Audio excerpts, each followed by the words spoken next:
And now, from beyond our dimension, this is the JeffMara Podcast.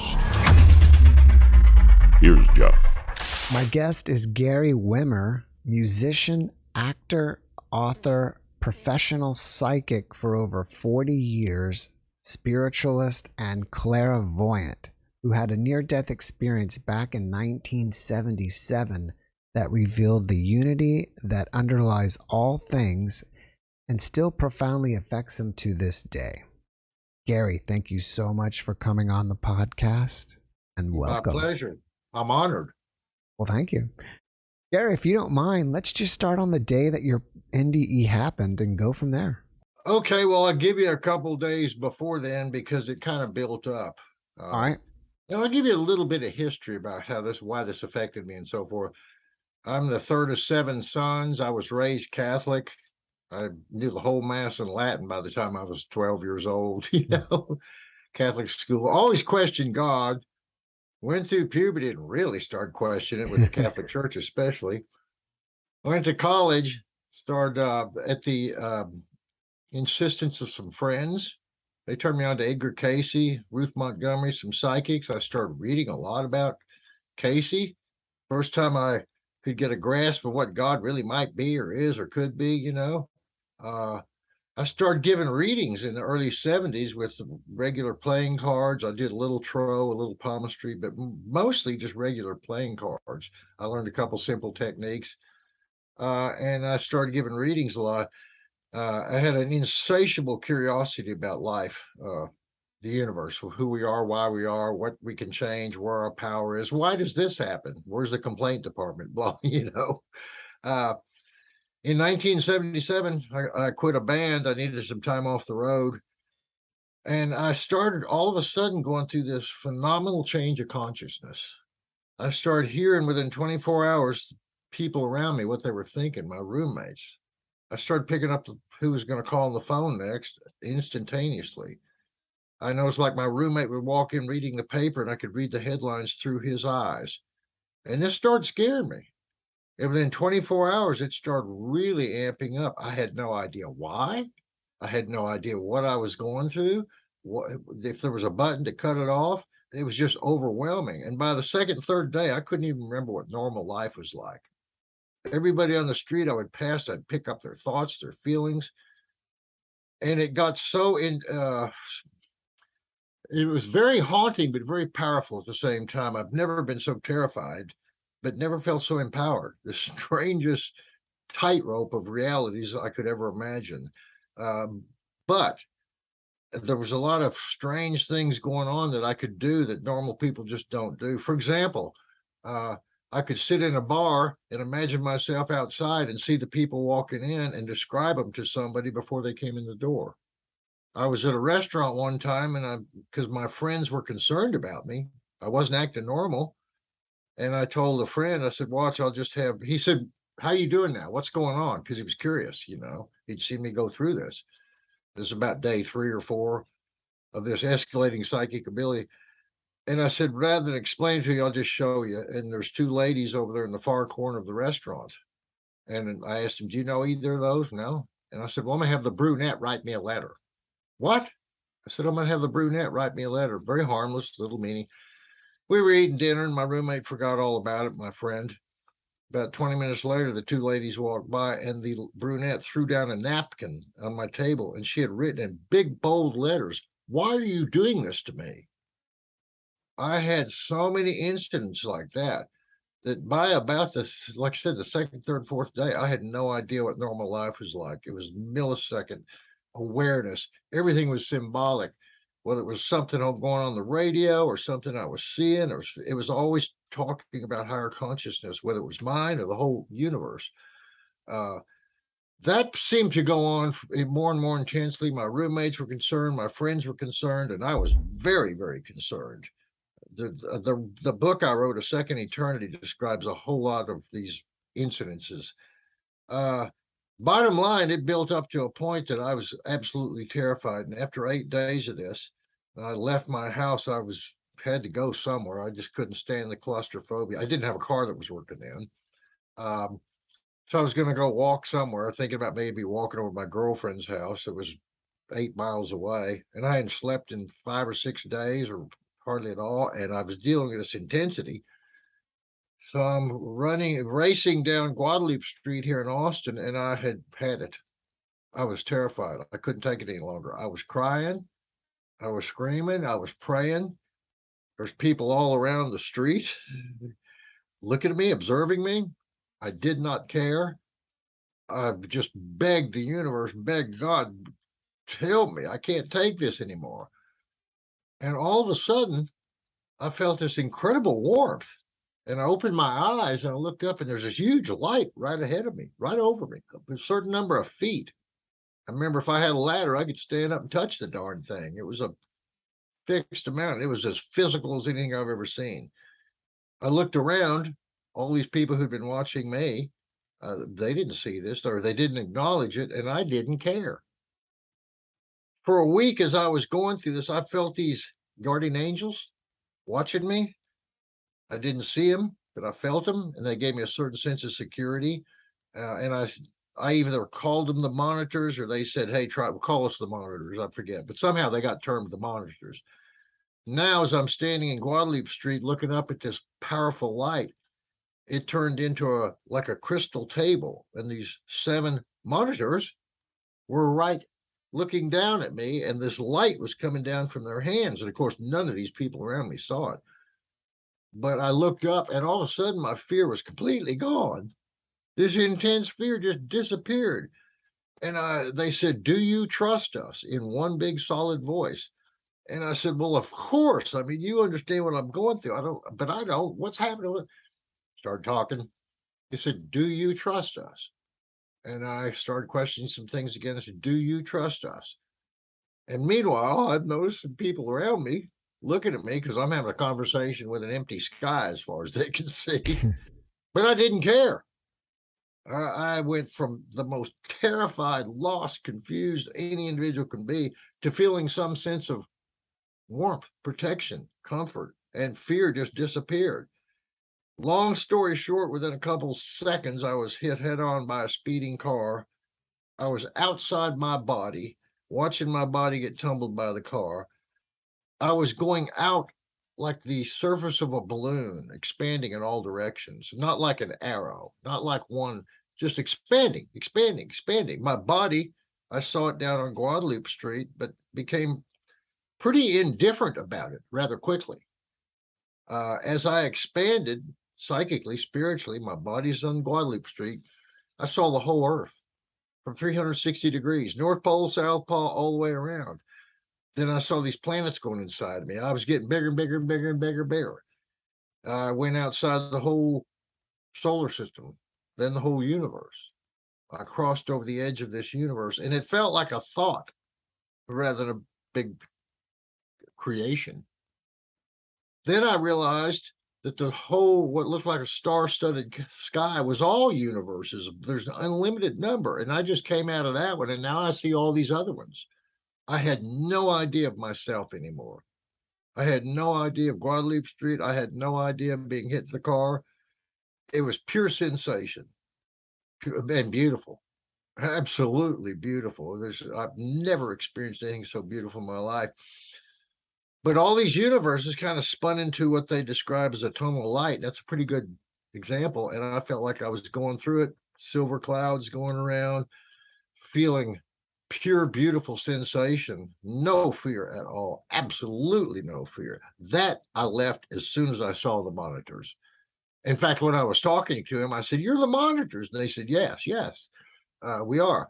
And of course, I'm asking what's going on. They just said, "Do you trust us?" It's like, "We'll show you, but we can't explain it." you know. So I expanded and went through this tunnel of light and ended up in a what looks like sky blue and infinite 3, 4, 5 dimensional, went everywhere, sky blue. And it was the infinite mind of God, of the universe. I feel like I was not observing it. I was part of it. And it was infinite creativity. It had no limit. It had no beginning. It had no end. It had no bias. It's absolute infinite creativity. And this universe and every possibility, A, was manifest. Why not? Everything happens. And B, every manifestation was nothing more than a thought created by this infinite mind. I mean, I can't describe the complexity and beauty. And the thing that most NDE people say, and you know this because you've talked to them, the common theme is always infinite love. And that's really true. I felt this love that is just beyond description. And infinite love allowed for or is or made infinite creativity. And everything comes out of infinite creativity, infinite love. There's no bias in the mind of God. There's bias in humans. And this infinite creativity is beyond personality. It's everything happens because, like I said, it only happens in the mind of infinite mind. And we are part of that.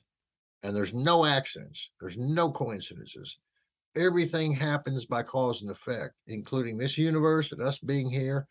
And to be honest with you, me even going through this experience, because I was drawn away from this infinite mind, completely unaware of who I was or where I was going now. But where I was beautiful. And I was pulled back through this tunnel of light and back toward this universe and started collapsing into time and space, and still no awareness of who I was. But I knew I was going somewhere. I was leaving where I was.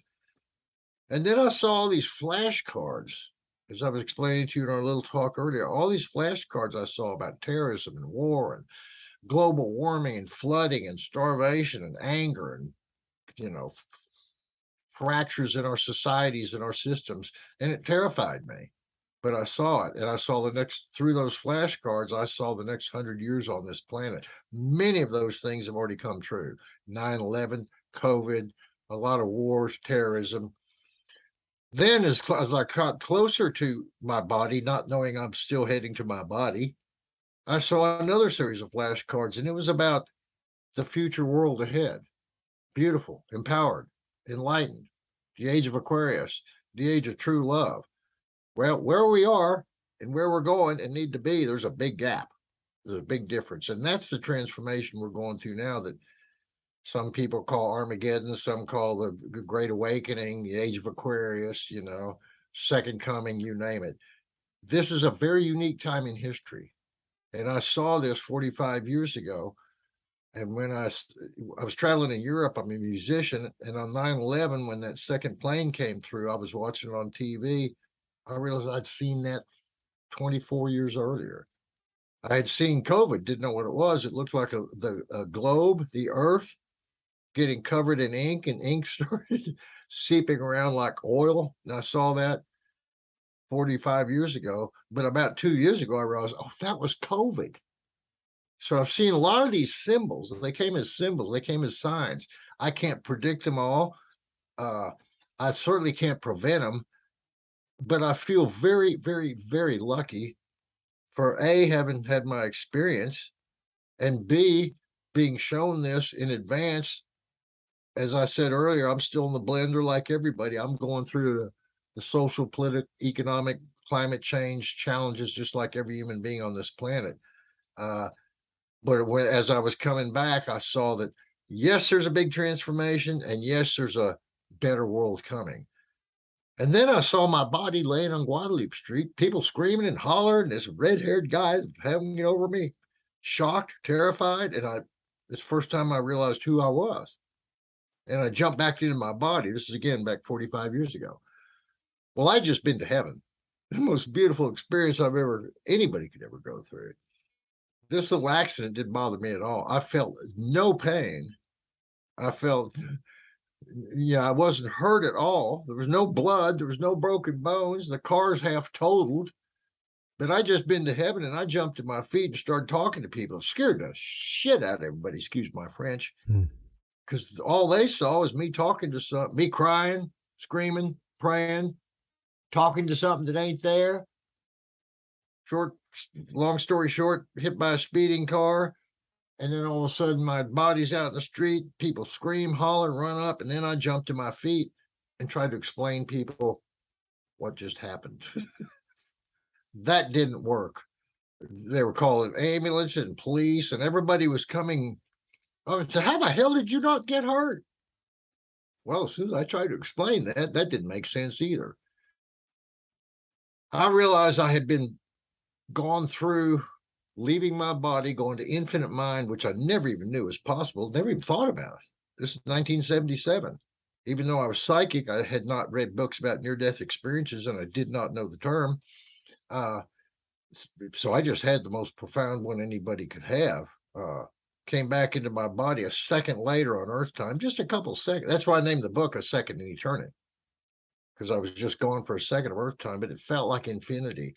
When I saw my body and jumped in and jumped to my feet and shocked everybody, cops, ambulance, and everything, I knew I was going to be in the custody of some grounding agents, and I was. But nobody could believe my story. They took me to the hospital, couldn't keep me. I wasn't even hurt. Like I said, the car was almost totaled. They sent a man in to talk to me. I'd seen a premonition about him. He was a psychiatrist. I talked to him about his degree and everything. He was mind blown. How do you know this? I know everything right now, Doc. Well, long story short, they couldn't let me go home.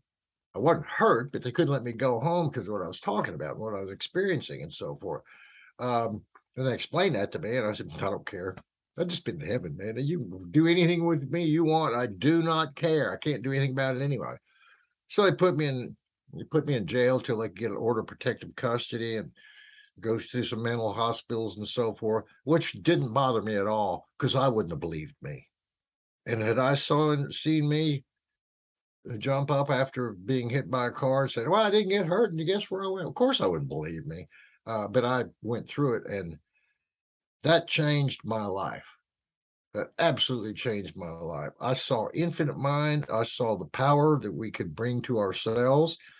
I saw the challenges that we're going through in this country, in this world, on this planet, different than they were 1,150 years ago. This is a real time of change. So I felt inspired because I got to see the other side of this. And for the last 40 years, since that time, I'm a professional psychic. I give readings by this method, lithomancy, which people can look up, lithomancy.com. They'll find me. LITHOMANCY. That's my method. You can Google Gary Wimmer, GARYWIMMER.com, and you'll find me. But I learned this method of reading stones in 1980. A lady taught me this. Well, actually, she did a reading for me, and I'd never seen this. And she taught me her method, and I started practicing the next day and ended up writing a book about it because there's not much written about it. And it has to do with interpreting symbolism. And that's one thing I always suggest people be aware of. Realize that you can actually learn to interpret symbolism much better than you even imagined. I never thought about it when I was younger. But when I started giving readings, of course, you're interpreting cards or tarot or whatever. But after this experience, especially prior to it, when I was getting all these psychic premonitions about things, I got the most beautiful lesson one could get in how to interpret symbolism. I would be in the middle of this intensity in 77. I would have a question and think about something. What do I need to do? And I'd look in the street, and there's a guy on a bicycle balancing with no hands right there in front of me. Balance. The answer to that question right there. Instantaneously, everything. I realized that the universe is always talking to us. The question is, are we ever listening or always listening? So that gives you kind of a little bit of information about my near-death experience and how I got into lithomancy, reading stones, through a lady named Alice Warhol I met in 1980. Gary, thank you so much for sharing your experience with us. Now, these psychic abilities that happen just before your NDE, do you know how they started? You said that you got off tour, but that was about it. I mean, is it possible there was some kind of catalyst that started all of this in the first place? I think there were several catalysts. On a pure practical level, I was trying to work my relationship out. I was always on the road. I wasn't sure I was going to break up with my girlfriend, let her go get married or try to make a marriage, and then I couldn't go on the road. So I had some problems. I had some financial problems, but they became irrelevant because the first day I started going through this back in 1977, the first thing I noticed when I got off the road brought my gear in. My roommates are all, hey, tell us some more on the road stories. And I did. And then I started hearing my neighbors who were sitting in the room thinking about using my vacuum. And I said, y'all, you want to use my vacuum? They said, how'd you know? I said, I don't know. And then I started getting the vacuum and I said, oh, you want some attachments too? They said, yeah. How'd you know? That's when I started realizing. And that night I didn't sleep. And the next day, well, I got up kind of early, hadn't slept. And as I walked into the living room, my roommate's walking through the newspaper. And I saw through his eyes some article about Jimmy Carter. And from there on, this was at the end. This is January 31st, February 1st of 77. It built up. It built up. It built up.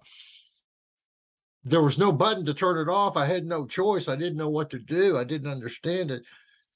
But in essence, and this is kind of a spoiler, but also an answer to your curious question, I had no doubt about what I went through. There's absolutely no doubt. I don't care if anybody believed me or not. But I did not know why. Why me? What did I possibly deserve for this beautiful experience? That tugged on me. That tugged on me. Not that I had it, or not that anybody might believe it or not believe it. I did not care. But why did I get this, universe? Thank you. No problems. 8 months later, these monitors that I saw only one time, I felt them before I saw them, before I was hit by the car, just seconds before I was hit by the car, the only time I actually saw them. I didn't see them this time. It was about September of 77, but I felt them. I felt them around me. And I was curious about why I had this. And I felt them almost shoot like a little laser or something in my head. And I saw like screen credits rolling off, like Superman movie appearing in the distance. And I heard them saying it in that one voice at the same time. And basically they said, the reason you had this, you were always curious. You always wanted to know. You're a psychic, you're practicing, you're asking questions, you went through this and that. So you were ready, you were prepared, you could handle the truth, and we took you and we brought you back. And the car wreck was a perfect way for us to get you out of your body to do this. And because it's a big car wreck, you're going to have a lot of people around you immediately after you return, as I saw as grounding agents. They agreed. They said, yep, you picked that up. It was grounding agents. This whole conversation went on just for a millisecond. But because of the way it was transferred to me through auditory input, laser, these screen credits, that was the second most beautiful day of my life. The first one was 1977, February 7th, when I actually had the near-death experience. And about 8 months later, when I learned why. And I even got the answer why, because I kept asking, and I even had the experience because I kept asking.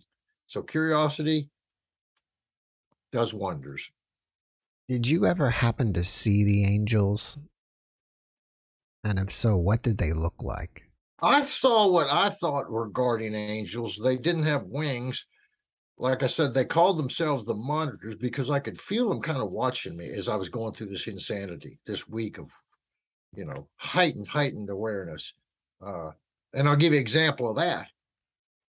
I was out at Soap Creek Saloon, and as I walked into the bar about 30 minutes earlier, I felt this eerie feeling at this particular spot. Hung around the bar for a minute, couldn't stand too much noise in the band room. I sat out the bar. I imagined walking outside and taking a breath, and all of a sudden I'm in that same spot, standing outside, watching people come in, and they walked right through me.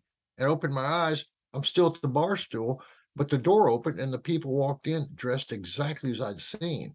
So I started practicing this right there, right then. That's one of the many skills. And then back to your question, how did it tie in? I was just wanting to know what they looked like. Okay, what they look like. So I felt these monitors. I felt them. When I saw them, the only one time I actually saw them right before I was hit by the car, I looked up, and at first it looked like a big light, spotlight. And like I said, nobody noticed it. But then as I looked up again after scanning the crowd, realizing these people don't see this, I looked up again. It looked like this light was coming down from the palms of these 7 white-robed beings. They had their hands on like a crystal table about that thick, not that thick, not that thick. I mean, there's a thickness, and there were 7 of them. and they were in white robes, and their faces kind of off-white robes, maybe like gray. Their faces were kind of black and white simultaneously, like a raster on a TV. You can't quite, black and white spots. It was like almost like, don't worry about our faces. It's not relevant, But that's kind of what they looked like, white robed. They were sitting around a table, and as soon as I saw them, within a second or so, I realized, there you go, you're the monitors, you're the P. Oh yeah, they could have appeared as anything. I wrote in my book, if I'd have been, a Muslim, maybe they would have appeared as Muslim, Islamic leaders. If I was a Hindu, maybe they appeared as a snake. I don't know, or something. Right. But infinite mind, with us being connected to infinite mind, we can bring in a lot of different symbolism, knowledge. It's not as clear as, say, you and I talking about 2 + 2 = 4. It takes a little bit more to figure out. It's not quite as exact, but such is the complexity of the inner mind and the higher worlds. So they could appear to anybody as anything. To me, they appeared as white-robed protectors in some way. Very highly intelligent, very loving, very caring, but no wings. No wing. You use the word monitors, and for some reason I keep coming to this idea that perhaps these angels were actually aliens. Have you ever considered that possibility? Yes. Now I asked my psychic friend, the lady who taught me lithomancy. I met her in 1980. I had this experience in 1977. She's one of the greatest, most profound, most accurate psychics I've ever known, and I've known a lot. And I met her in 1980 and I asked her about that experience, and she described them as Arnos, which I thought was interesting because I thought Arenos, that could be like nosotros in Spanish. Mm-hmm. They are us. That's how I saw it. It kind of sounds like others. Either way. But she described them as having a lifespan of a couple 100,000 years in the way we see time. Now, I realize there's so many levels of existence, of consciousness between us, you, me, and the infinite mind. There's every kind of guardian angel, empowerment cycle, manifestation, universe. There's no limit. So they could look like anything. But I think higher mind tends to want to come to us in ways that gets our attention and grasps us and has some correlation with our experience in our life, rather than completely freak us out, because that's not very effective. And higher mind knows what it's doing. We may not. It does. What I like about your story is that in the beginning, when this all started happening, you freely admit that you were terrified. And I think the average person would be freaked out about something like that. Yes, I was terrified, but I had to remind myself now, and even I remind clients all the time, people, friends, if you never went through fear, you could never even approach fearlessness. Fact. If you never went through doubt, you'd never look for certainty. And you probably wouldn't recognize if it fell on you like a damn tree.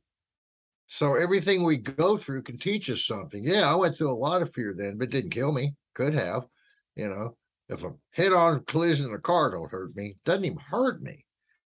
Do I believe in miracles? Absolutely. That's the point. I firmly believe in miracles. Can I make them happen on demand? Of course not. I would have already won the lottery and throw Putin out of Russia. We have limited power in what we can bring about, what we can manifest, what we can make happen, what we can change. But we have pretty much unlimited power in how we think about things, and perception and attitudes and intentions. And that's the most important thing, because we can change that.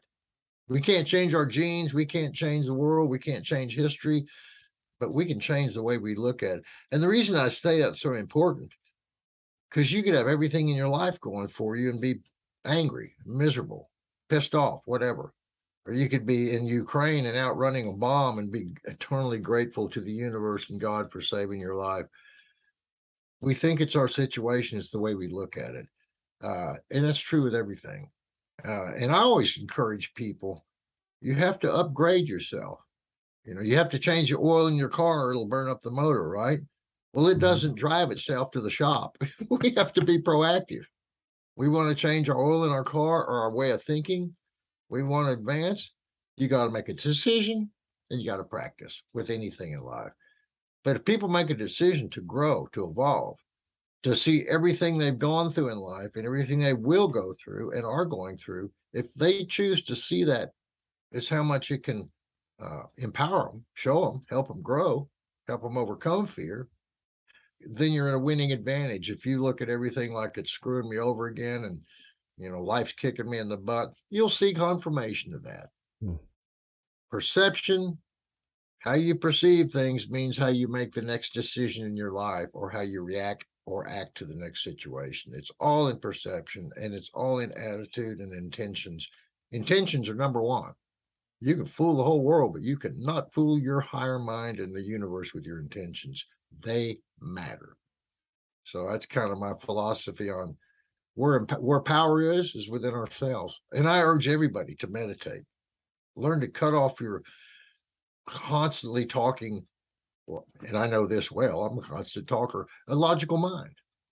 Give yourself 5-10 minutes a day at least, laying down, sitting down, breathing deep. And when your mind starts chattering, bring it right back to right here, right now, breathing deep. Throughout history, meditation has been used as a technique. And even now, science realizes, I go to the doctors, I'm 74, and they give you these pamphlets, and every one of them has some reference to relax, meditate, breathe deep. In medical stuff now, thank God. So we have no idea how much power we can bring to ourselves. We have no idea how connected we are to the universe. But two things. If you really want to learn something, you got to decide it and practice. And number two, this is what I realized in my near-death experiences. Our guides, our higher mind, monitors in my case, they can't break in on your free will. They can, but they know the rule not to, really. And it turns out they didn't break in on my free will, because they told me 8 months later, hey, you were asking for this all along. We just waited 8 months to tell you why you had it, because you just asked enough. Ask. You have to ask. You really want help, you have to ask your guide to help you, because the rule is they don't have the right. They do have the power. They don't have the right to break in on your free will. And that is so well known on that side, because you see Earth life in a completely different form than we do here. I saw my own body getting toppled around by a car. I thought it was kind of funny. Wow, is that me? Turned out it was. But yeah, you really want to grow, you have to practice, you have to decide. And if you really want to contact your guides, you have to ask, because, they don't think, oh, I know what you need. I'll just ship it to you FedEx and hope you figure it out. Hope you connect the dots. Hope you know where it came from and why. No. You ask, you develop skill, then they can communicate with you. And there's no limit to how much you can get communication and empowerment. No limit. Can you tell us some of the other symbols that you've seen, even though you haven't figured out, of the future? I saw the Mississippi River getting quite wide, almost like two different countries. I saw the East Coast, Florida, and a lot of the West Coast maybe leaving us. I don't know that it's guaranteed. I think it's a possibility. Hell, geologists don't think it's a possibility. Climate scientists think it's a possibility because of global warming and sea level rise. So I saw these pictures of the U.S. getting shorter and just divided into two countries by the Mississippi. I don't know that it's absolutely guaranteed, but I don't think it's going to happen tomorrow. But I think it's something over the next decades, maybe 50 years, maybe 100, who knows, can happen. Is it guaranteed? I'm not sure. There's certain processes in motion that inertia. I mean, if you take a pool ball and you throw it off a table, unless you stop it, it's going to roll off a table. I mean, not a pool table, a regular table. Right. Inertia keeps things going unless something stops it, both in a physical and a spiritual sense. So the degree to which we can prevent chaos, I think we're looking at it now. People are talking about climate change. Can we get on board? Can we not? Talking about Russia. Can we do this? Can we stop them? All these human decisions, processes are getting more complex, including our own lives, because we're having to learn more. And that's the main reason. So I saw a lot of things that scared me. How many are coming into play? How many are certain? I'm not sure. And I can't really write down this is going to happen next week, because I saw all these flashcards so quick that I often forget about them until I see something on TV and I go, wow, these shootings, these mass shootings, they weren't happening in 1977, but I saw some of these mass shootings and I couldn't even believe it. People killing people with machine guns in high schools. Are you kidding? Yeah, but that was one of several series of pictures. They covered so many things so fast that, like I said, I can't really. First of all, I can't prevent them. How many are coming into play? How many are destined to happen? A lot of free will there, a lot of changes. Humankind could change its whole planet if we got on the same consciousness wave. I believe in miracles. If we got on the whole one mind, love everybody, care for everybody, there's enough for everybody, redistribution, no egos, fairness, we could do it. We could live it. We could reach the new age, the 1,000 years of peace, sooner rather than later. But we don't think that way. Maybe a handful of people do, but a lot of people don't think in terms of that. They think in terms of, I got to get my money, my car, my job, my family. And of course, that's our society. We have to take care of that stuff, obviously. But the higher mind, the future, what we can bring in, how we can learn to be empowered in spite of the chaos, there's no limit to those things. There's really no limit. So I don't know exactly what's going to unfold. It's in a probability and likely category, not absolute certainty, and certainly not with an absolute date, at least that I can predict. But a lot of these things I see, once I see them on TV, I go, oh God, that was that. Like COVID. Once COVID started coming out, I kept having these dreams about that golf ball, that earth that kind of looked like a golf ball or getting covered in ink. And finally I woke up and went, that's what that is. It's COVID. Duh. You got quite a few abilities before this happened. After your NDE, did you have any other new abilities turn on? Absolutely. In fact, if anything, that was the start of me being able to realize there are limitations with our power and how much we can grow. Hell, we're limited with our genes, our experience, our eyesight, our whole body, our situation. But I saw how to get into the creative sphere, the mindset, the area of implementation of psychic power. I saw that you could work it and use it in your practical life.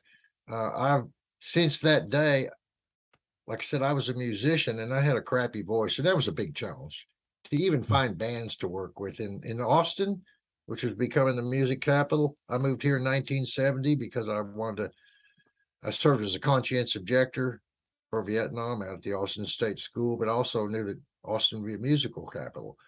And I was all excited until all these great musicians moved to town. And I didn't have a good voice. So I went through such depression in my 20s trying to figure out how to make a living.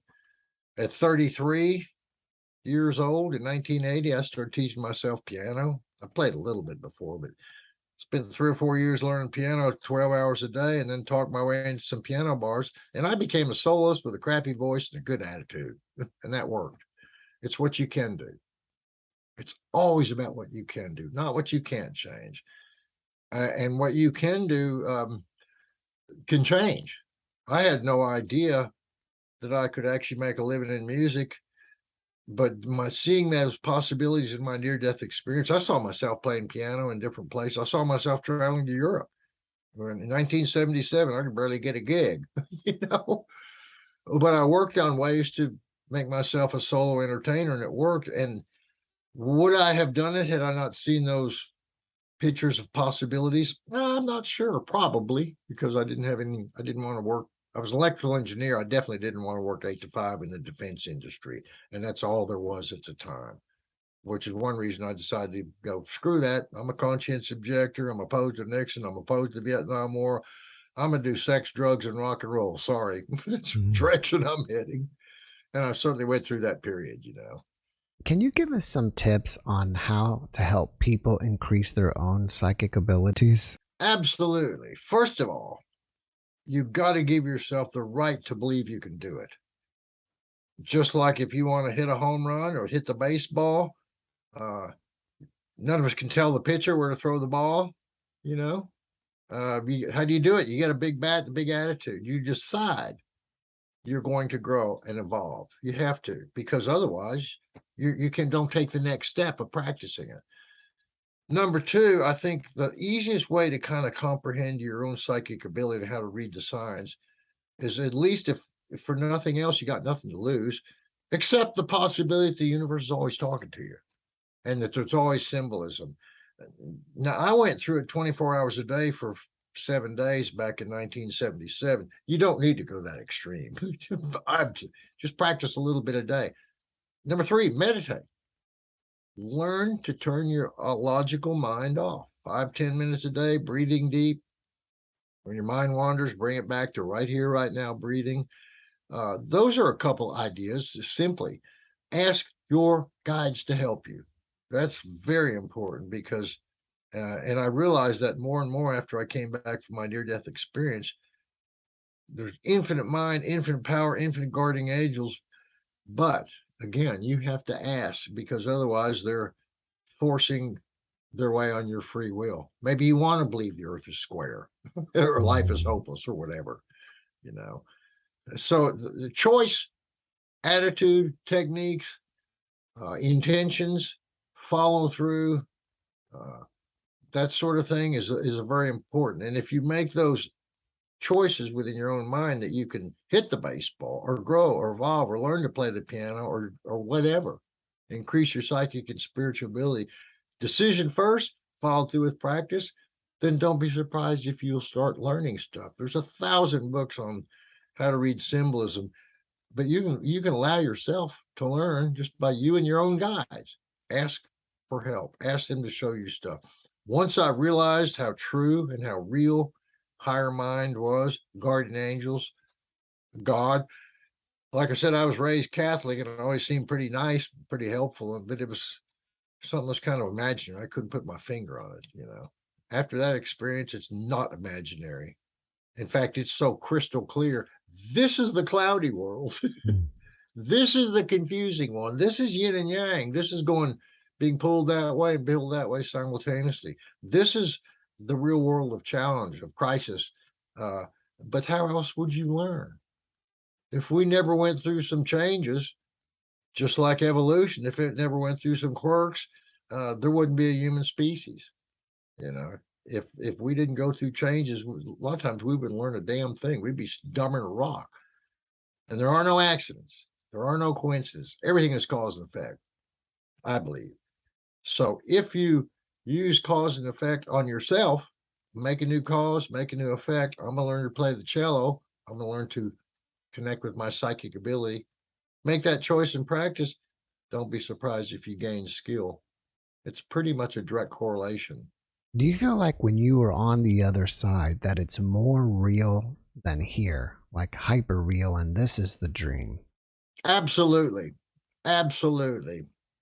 A couple things. As soon as I jumped into my body and I felt like no pain, it's obviously I just hit by that car, but I felt no pain. Hell, I'd been to heaven. That was the first indication of true power. And again, your question, it ties into this. I was trying to ask that, is the other side more real than this side? Right. They're two different universes, two different worlds. In this world of time and space, things are at a particular time at a particular place. You and I are different. Nothing is there's uniqueness in every moment in time, you know, and things happen sequentially. When you take space and time and all that out of it, much less the physical body and all its yearnings and needs and so forth, it is a completely different world. But it is clearer there in the sense that you don't have this yin yang pulling at you so hard that we do in human life. This is the challenge here. It's so, yes, it's more clear there. We can see more, But the difference when we come back into the body, we forget 99% of that stuff. And I know why now, because when my subconscious, the wall between my conscious mind and my subconscious dissipated in 1977, the week before that near-death experience, before the accident, when everything was escalating, I realized how much perception we can tune into, how much we can learn to read the signs. I didn't realize that till later, but I realized later, wow, I was seeing a week full of signs to tell me how to connect. So yeah, it is on this planet in time and space, we use different tools and techniques. We're self, we're other. We're going to end, we're going to die. In that other world, it's things aren't so clearly defined and separated. You know, it's like one big puddle of syrup that's magic. There are different levels, yes, but it's definitely clearer there because you don't have the polarity, the tension. I mean, just human sexuality alone is enough yin and yang to drive us, not crazy, but certainly keep us interested in life, one way or another.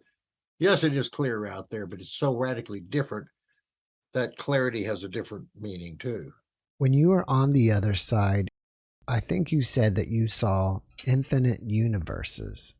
And what's so fascinating now is that they just put that James Webb telescope in space. And I don't know if you've seen the picture floating around where they just took a view of like a grain of sand about, putting your arm out like this. And there were thousands of universes in that small little spot. So it totally makes sense that when you were out there, you saw infinite universes. Yeah, there's no reason for them not to exist. Infinite mind allows for the manifestation of infinite possibilities, physical, non-physical, whatever, nothing to limit it, and like a lot of NDEers said, it's based on infinite love. So it's not, a big, big devil screwing everything up and scaring us. It's a big infinite mind creating everything. But yeah, it's clearer on that side. It's more comprehensible, but it's so different because back here, even as soon as I hopped into my body, I felt like, wow, I just came in, I collapsed in from infinite space, from infinite mind, infinite creativity. Now I'm stuck in my body. Wow, this is all of a sudden I'm stuck in cement again, But I came back with the wisdom of how to use the cement, how to dig through it, how to see through it, how to use that experience to see symbolism, to grow, to evolve. And again, I'm one of the luckiest people on the planet for that reason, but it is a completely different world. It's hard to explain. The best people can do is try to draw images and say it in words. But the fact that infinite mind does exist and there's no limit to it means there's a whole lot of different ways we as limited human beings with certain genes and certain time and place, there's infinite ways we can connect with it. Maybe not infinite, but pretty close. Certainly more than we ever realize or know. And unfortunately, we don't think about growing and learning that much. Oftentimes, till something happens in our life that we go, whoa, whoa, whoa, whoa, wake up call. But if we get proactive, and I suggest that to people all the time, meditate, ask your guides to help you. Think of what you can do, not what you can't change. Think creatively because it makes the whole planet better. Your little contribution makes it to the whole planet. That's really true, really true. I pray every night for meditate on Ukraine. Does it matter? Yeah, collectively, you get enough souls thinking that way, then Putin will fall over dead. Maybe not tomorrow, but I do have faith. Is it guaranteed that enough people thinking that way can throw him off base? Not really, but it's certainly likely. So that's the way I feel about things. The only guarantee we have in life is change, and we're going to go die. That's guaranteed. We're going to go through change and we're going to die. But just because it doesn't guarantee you a good job, a car, a relationship, a good hobby, peace, just because that isn't written in a deal doesn't mean you can't have that. We create it. We bring it to ourselves. We learn to become empowered. We learn to become optimistic. Hopefully we learn to put our fears and doubts in check and realize that if we didn't go through fears and doubts, we wouldn't learn how to conquer them. Everything makes sense if we let it. Has the memory of this NDE faded over the years? Not what I experienced when I left the body. Not a lot of the things that I went through that brought me to that point. That's still pretty clear. I wrote a book about it, this book here, and I got a couple things out of order, a day or two or something. My girlfriend, who's at the time, I changed her name to Carol in the book. And she read it and said, well, actually, this happened. And I thought, okay, well, at the time this was happening, I was not taking notes in order to write a future book. So I did it on memory. The exact time may be off, but the things I went through are absolutely, I'll never forget those. I'll never forget reading paper through someone's eyes. I'll never forget seeing people walk through the bar and me being able to describe them, because I could stand out the bar mentally, spiritually, psychically a moment before they came in. I'll never forget that. I'll never forget expanding and seeing the infinite mind, the infinite universe. So yeah, some details may get cloudy as far as exactly what happened when, before, during the 8 days of the buildup.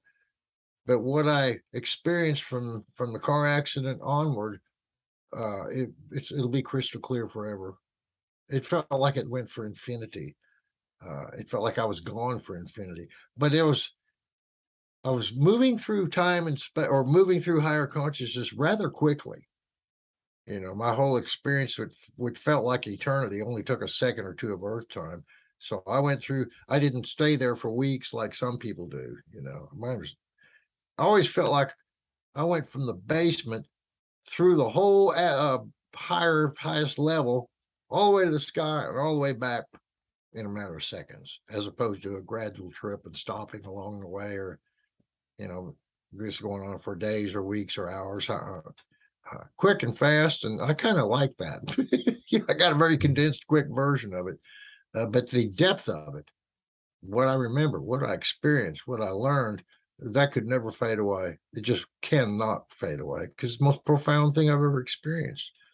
And I was outside my physical brain when I experienced it. I experienced it psychically and spiritually.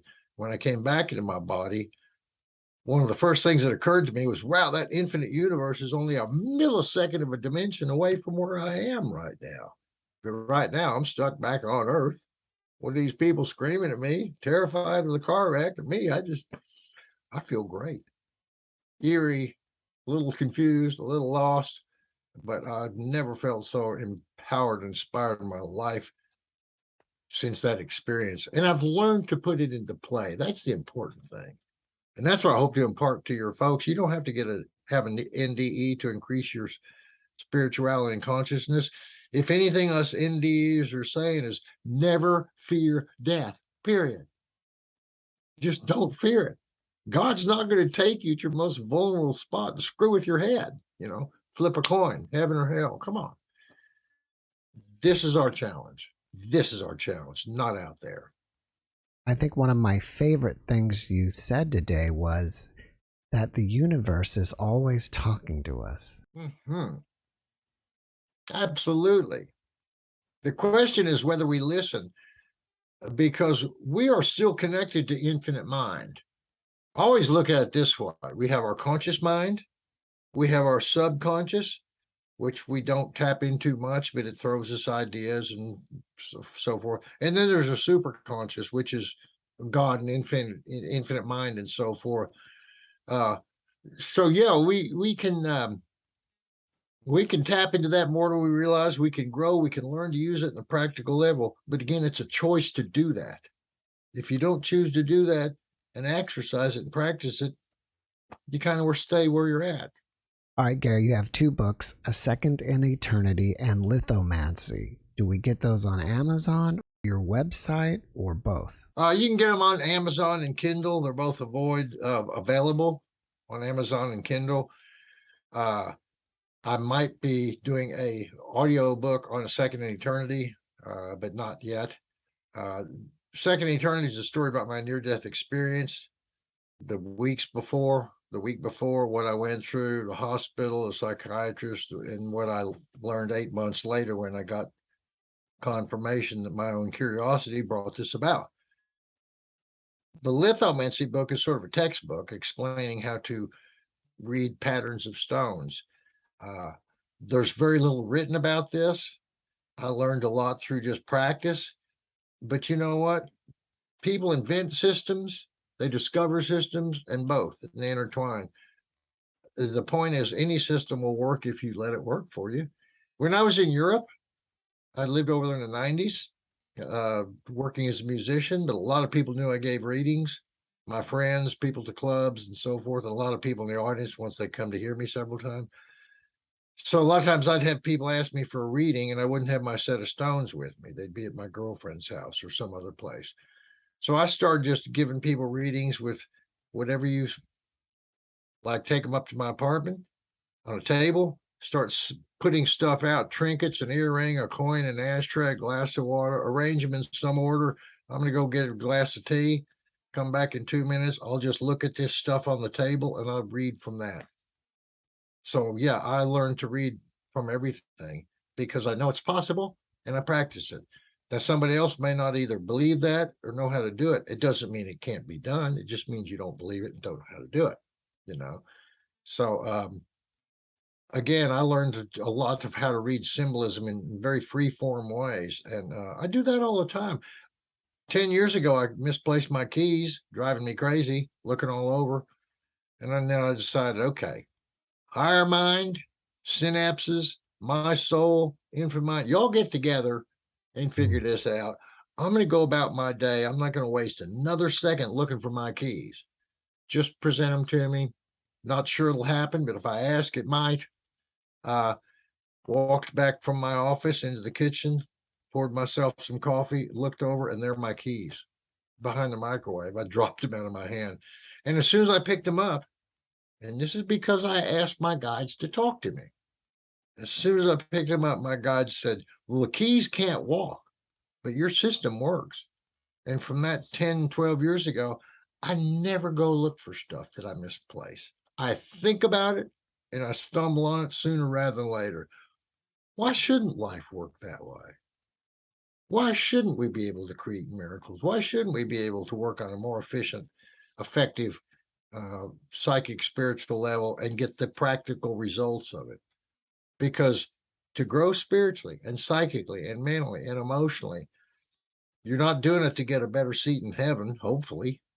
You're doing it to make the earth better, to make your life better, to make people better, to make the situation better. It's here and now that the results matter. And so I encourage everybody to think outside the box. Don't limit yourself on your power, how much you can grow and evolve. Practice it. And then don't be surprised if you become a very good golfer or thinker or whatever. Practice, practice, practice. You've got the books out. Do you have anything else that you're working on that you want us to know about?